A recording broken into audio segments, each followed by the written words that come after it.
তো বন্ধুরা দেখো, এখন সকালবেলা আমি গেছিলাম কনে সাজাতে।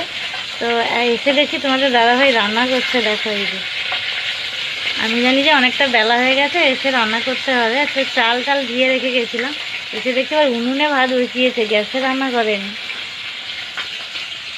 এই যে দেখো, মাছ কিনে এনেছে। হলুদ দিছানো আছে,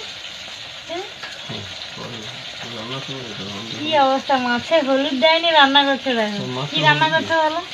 ঝাল করবো, ঝাল মাছের ঝাল করবে, শুধু ঝাল ভাত। বড়ি ভাজবো, বড়ি ভাজা হবে। কি কপাল বলো, আমার ভাগ্য কি ভালো, দেখেছো? সকালে বাজারে গেছিল, তো আমি জানি এখনো আসেনি। তো বাড়ি ফিরেই দেখছি না, দীপ বলছে যে মা বাবা রান্না করছে।